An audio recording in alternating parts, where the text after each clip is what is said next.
and welcome to another video. And this video is all about library book bingo. I'm very excited about this. Now, if you don't know, I live in Bristol, which is in the southwest of England. There are lots of people from all over the world who watch my channel, so you might not know where it is, but it's a city in the southwest of England, and the library system we have here is really good. But they are doing a book bingo, which I think started on the 1st of June and is going right up until the end of the year. I wasn't going to film a video about this at first because I thought, well, this is something that's very geographically specific to me, so it might not be relevant to lots of people. But then I realised everyone can take part. It's great. Now, you can't officially take part unless you actually use the library system. I'll explain more in a moment. But I thought there's no reason why I can't give you the prompts, tell you what I'm going to read, encourage you to do it as well if you want. I have made a Storygraph challenge specifically for the Bristol book bingo if you want to take part. But you could also make up your own bingo card, and I can hopefully encourage people to do this if you want to do it. There might also be a bingo at your local library. Why not go and find out if there is? I have been thinking quite a lot recently about the way that I incorporate my use of the library into my social media.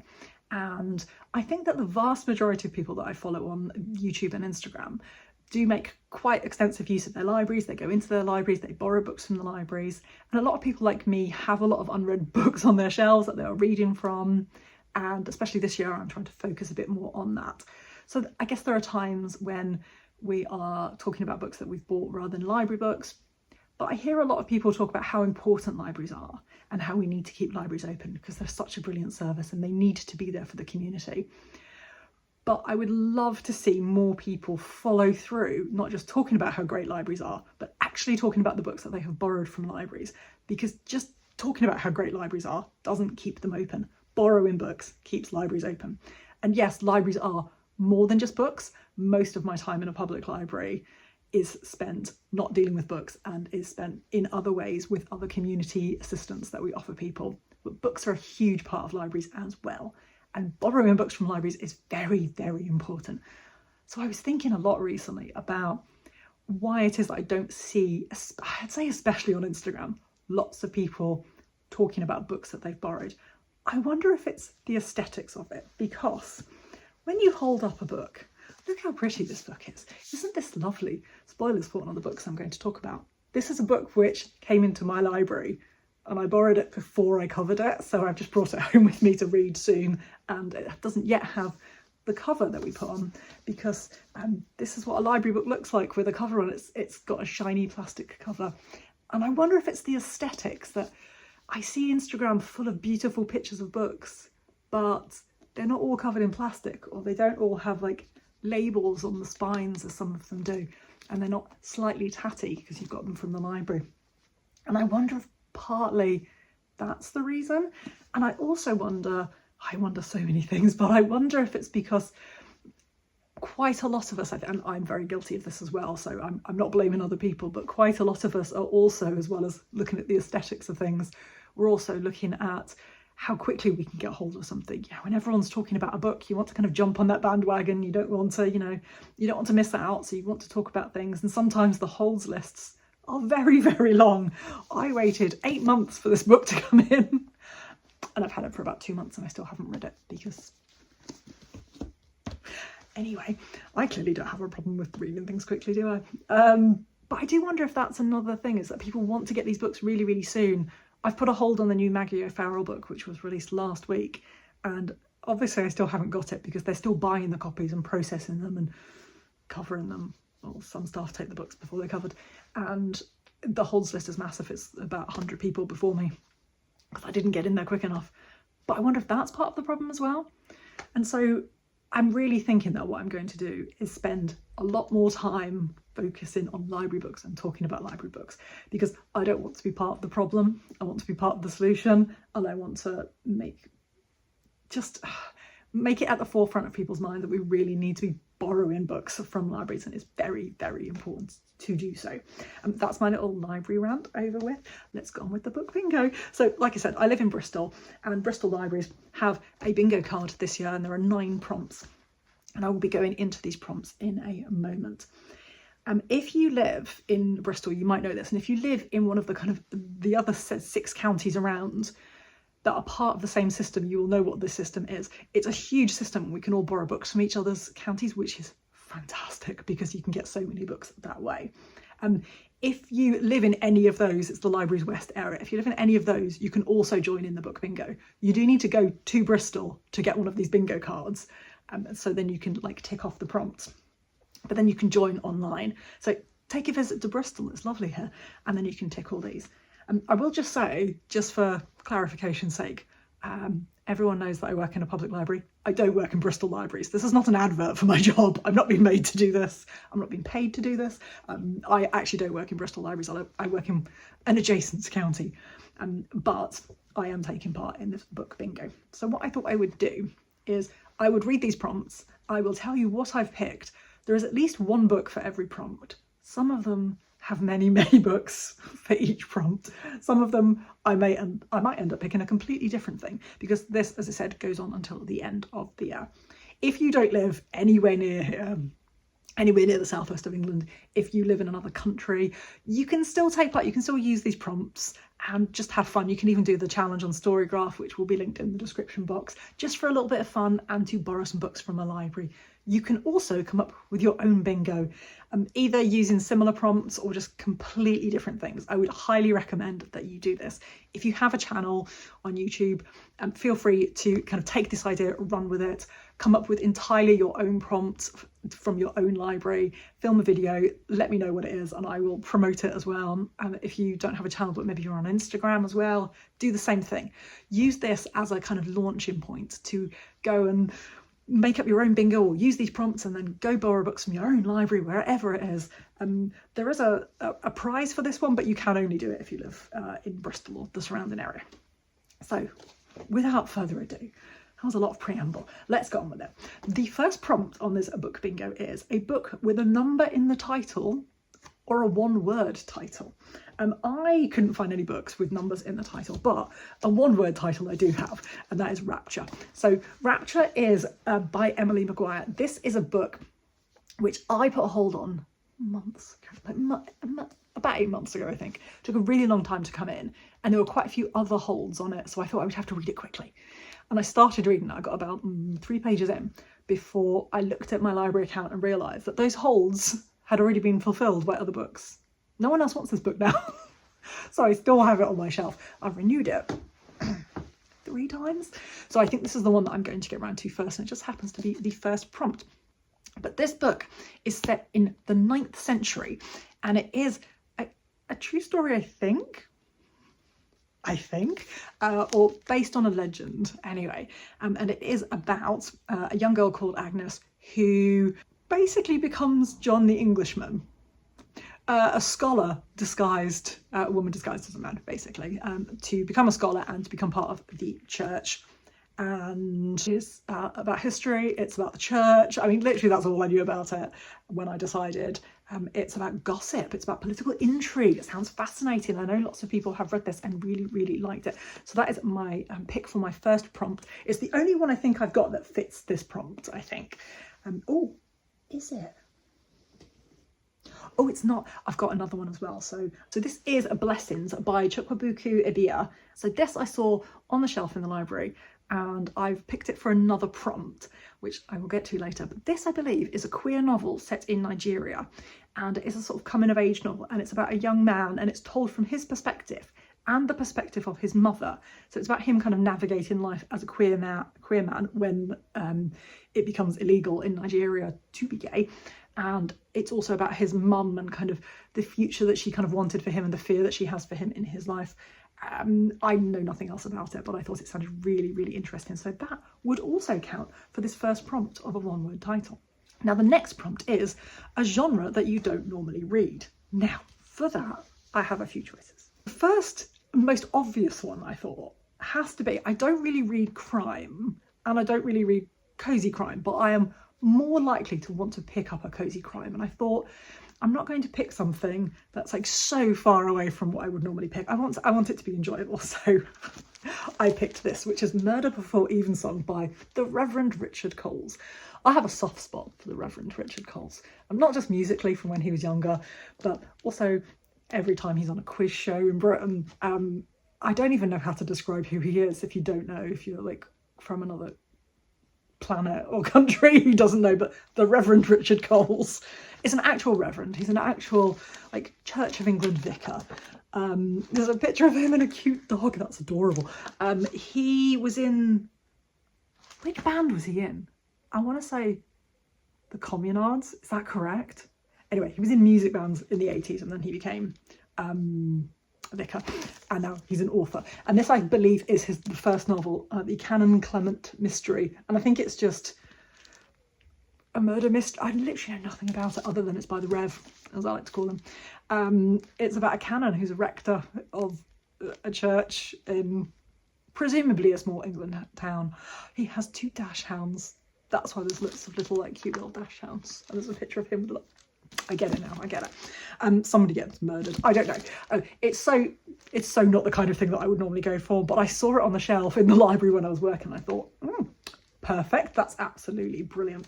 I think the other thing, I don't know if this counts as something I wouldn't normally read, but I saw this on my trolley of new books to process. I haven't even covered it yet, but I grabbed it because I didn't have time to cover it before borrowing it. So it needs to go back to the library in pristine condition, so it can be covered in plastic by me. And this is Minor Black Figures by Brandon Taylor. I've never read any Brandon Taylor. People tell me great things, but the reason I think this might be, I don't know. I feel like this might be the kind of thing that I would normally read, but the front it says, a genuinely swoony summer romance. And that whole collection of words is not the kind of thing I would normally go for.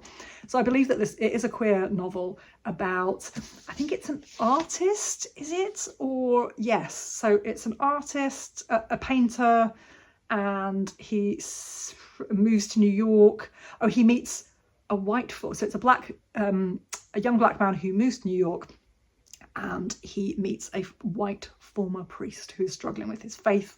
They don't really have anything in common. They spark up a romance. I mean, that sounds like the kind of thing I would like. But the fact that it's a swoony summer romance, I don't know if that's just, you know, one of those blurbs on the front that actually bears no resemblance to the actual book. So maybe this is exactly my kind of thing. But from that description, swoony summer romance is not, I like miserable things. So I'll definitely perhaps be picking this one as well as the book by the Rev as a genre that I just wouldn't normally read. Okay, let's have a look at the next. So the next one, a book that's been adapted for TV or film. This is one that I didn't just pick serendipitously from the shelf. I knew exactly what I wanted to read, and I knew I was going to read it this year, so I put a reservation on it. This could also go for another prompt, which I'll get to in a moment, but the book that I have picked for a book that's been adapted into TV or film is Sense and Sensibility by Jane Austen. I only have, I think, 2 Jane Austen novels left to read that I haven't yet read. That's Sense and Sensibility and Mansfield Park. I know they're 2 of the biggies, but you know, I started with Northanger Abbey, went to Persuasion. I like to do things in a weird way.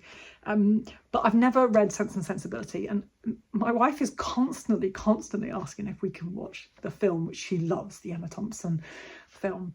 And I always say no, because I want to read the book first. I really, really want to. And she's just constantly complaining that we can't watch it. So I really need to read it. So I thought for Jane Austen July that I would read Sense and Sensibility. I know that Mansfield Park is the group read, but I've got a very busy July, so I won't be able to do both. I might not even fit this in July. It might end up being August or September. But I'm so looking forward to Sense and Sensibility so that I can read it and then watch the movie and then probably think the movie isn't as good as the book. But there we are. So the next prompt on the bingo is a non-fiction book. I have quite a few choices for this and some that fit other prompts, so I'll leave those for a bit. But the first book that I've got for a non-fiction book is Nightfaring, In Search of Disappearing Darkness by Megan Eaves-Egenes. I'm sorry about my pronunciation of her name there. But this book is, as you kind of imagine from the title, it is about the search for the disappearing darkness. So how light pollution is taking over the world. I believe that this is part nature, part travel, part history, part memoir, all those parts of things, as the author kind of travels around the world, talking to communities who in some way are trying to protect the darkness. And it's also about kind of what we lose when we have light pollution and what we lose when we can't see the stars and we can't navigate by the stars, and they aren't part of our life, and what it does to nature as well to not have darkness. So that's one of my picks for a non-fiction book. My next pick for a non-fiction book is Unearthed by Claire Ratinon. Apologies. By Claire Ratinon, and the subtitle of this is On Race and Roots and How the Soil Taught Me I Belong. And this is very, very similar to another book, which I'm just looking down now and thinking, these are quite similar. And I'm interested in reading both of these as to the ways in which they're similar and different and the kind of conversations they have. This, I think, is specifically about gardening rather than another one, which is about nature. But the author is British with Mauritian roots and is a writer and a gardener. And she talks about what it's like to be a person of colour in Britain, how to move from an urban space into the countryside, whether you belong, whether you feel like you belong, how to belong and how to become part of nature and gardening and the earth. So what it says about this book is that it is a call to reconsider our history, the way we think about nature and the complex relationships we have with the land, which I think sounds absolutely fascinating. And I've wanted to read this for quite a while. So when I saw it on the shelf in the library, I picked it up immediately and thought, maybe I can squeeze this in as another one for the bingo. Who knows? My next prompt on the bingo card is a book under 250 pages. There are a few books which would fit these categories, and actually two of them come next in the next categories, but I'll mention which ones could also fit. But the one that I've decided to pick, let me actually have a look at the page numbers. 231. I really like short books, so quite a lot of these are. But the one I've decided to pick, again, this could also fit into a genre I don't normally read because it's a crime book. But this is Seichõ Matsumoto and Quiet Place. I know nothing about this book. I just saw it on the shelf at work and I was tidying up. And I pulled this one out because I thought this is really interesting. It's a classic, but it's a crime. As in it's a Penguin modern classic. And on the front it says Japan's Agatha Christie. Now I know lots of people, I have heard this name mentioned since I picked this book up off the shelf, but I hadn't previously heard of him. And this, I think it says, it's about a character who's on a business trip when he hears that his wife has died of a heart attack. When he goes to thank the boutique owner who helped her in her last moments, it says, why did his shy wife, who only left the house to go to haiku meetings, end up dead in a shady Tokyo neighbourhood? Why is there a hotel known to be used by illicit lovers nearby? As the unassuming government bureaucrat digs deeper into his wife's secrets, he begins to suspect that she led a double life and finds his own meticulously constructed world coming apart. I mean, this sounds really, really intriguing. That doesn't sound very Agatha Christie to me, but perhaps it is, I don't know. But this sounds really, really fascinating. Definitely under 250 pages. Could also be a genre I don't normally read. I'm really looking forward to this one, actually. I'd love to know if you've read, well, any of these, but I'd love to know if you've read this one. So the next category is a poem or poetry collection. I put a hold on one and then I thought, am I in the mood for that type of poetry collection? So then I put a hold on another one. So I don't know which one of these. They're both by the same poet, but they're both under 250 pages as well. I said that very confidently. This one looks a bit bigger. Oh yeah, it's like 160 pages. So they're both by Simon Armitage. I'm a big fan of Simon Armitage. I really like his poetry. The first one is called Dwell, and this is, well, it's not based on the Lost Gardens of Heligon, but they are kind of inspired by. So it's a garden in Cornwall, and there's an ambitious restoration project where history and mystery coexist to reawaken the landscape with its woods, meadows, and a jungle.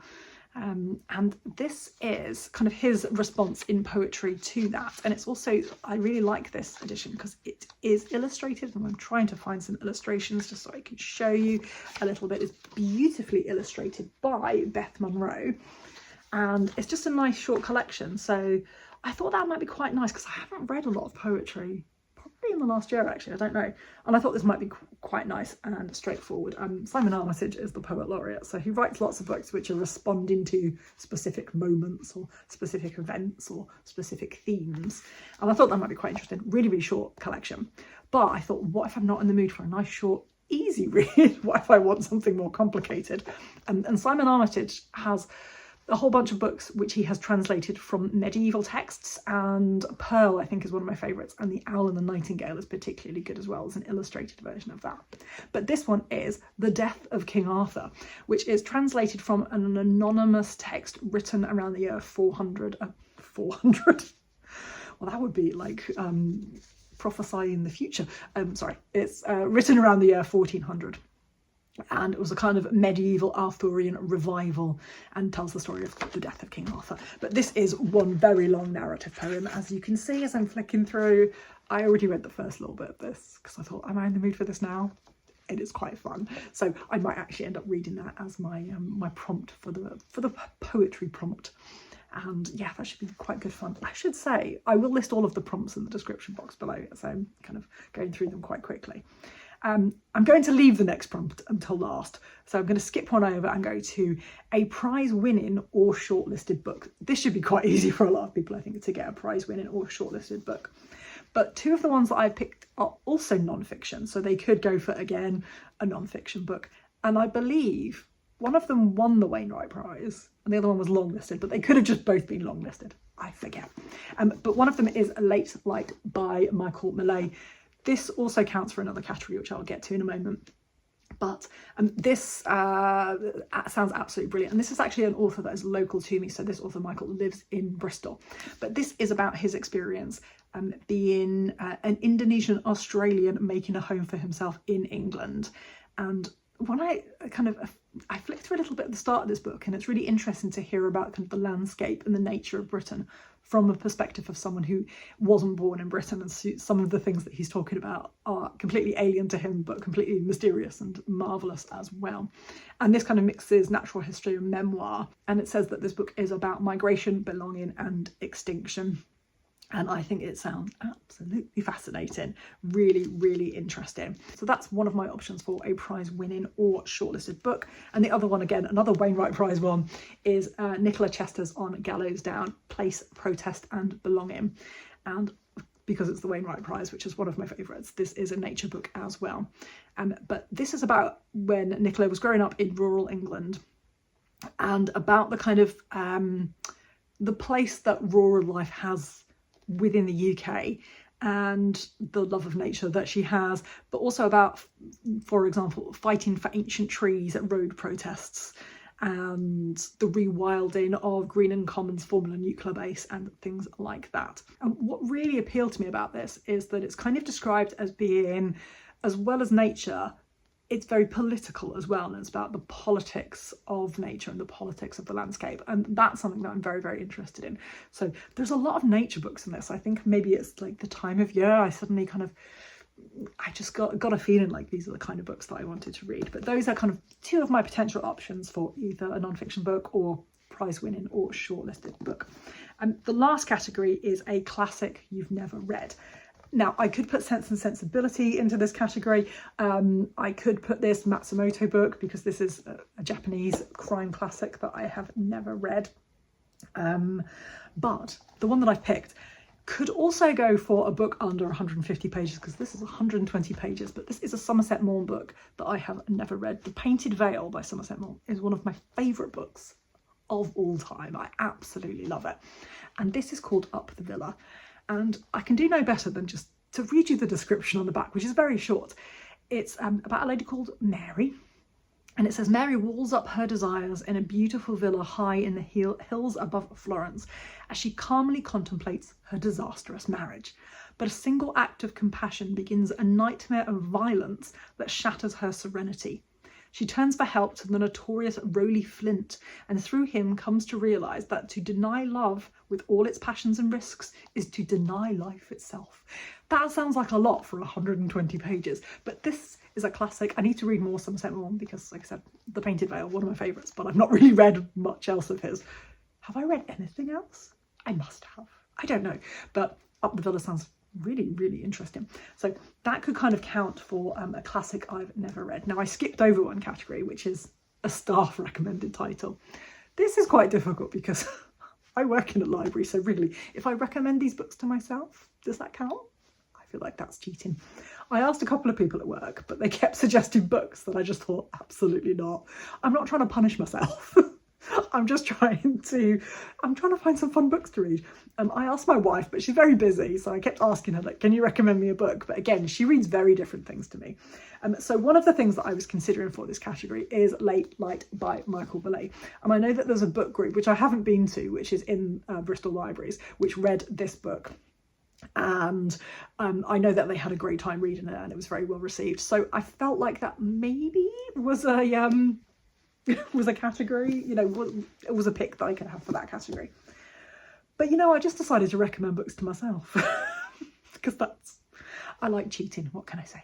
So what I did to recommend books to myself is I just went into a random library in Bristol that isn't my local library and isn't the library that I work in, because I don't work in the Bristol libraries, but I just decided to have a look along the shelf and pull out anything that really grabbed me or that I'd heard of and kind of wanted to read. And that's how I got Blessings, because I had heard of this and I wanted to read it. It's a queer book, it's set in Nigeria, and it sounds absolutely fascinating, and it's a debut novel, which I think also sounds, you know, quite interesting. I think a few of these are these all debuts? They might all be debuts. Oh, have I picked all debut books? So what I've done, I realise, in going into the library and just picking things off the shelf serendipitously, is I found 3 queer books by 3 African writers that are all debuts. And I didn't do it deliberately, but I'm here for this. I'm quite happy with this.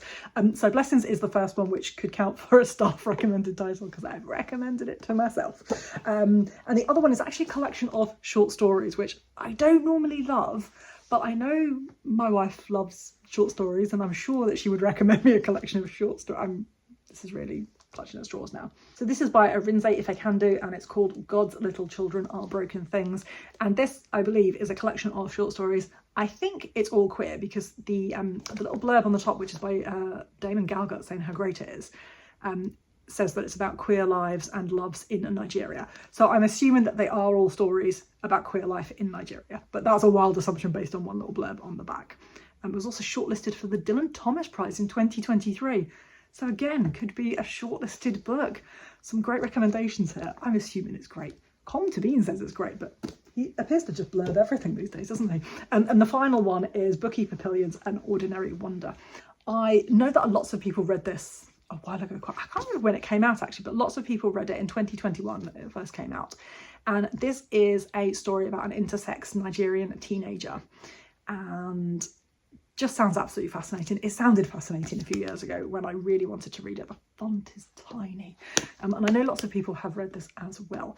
So that's a kind of, I guess, because I've heard of these books, I wanted to read them. I saw them on the shelf and I just thought, now is the time, now is the time. They're recommendations to myself.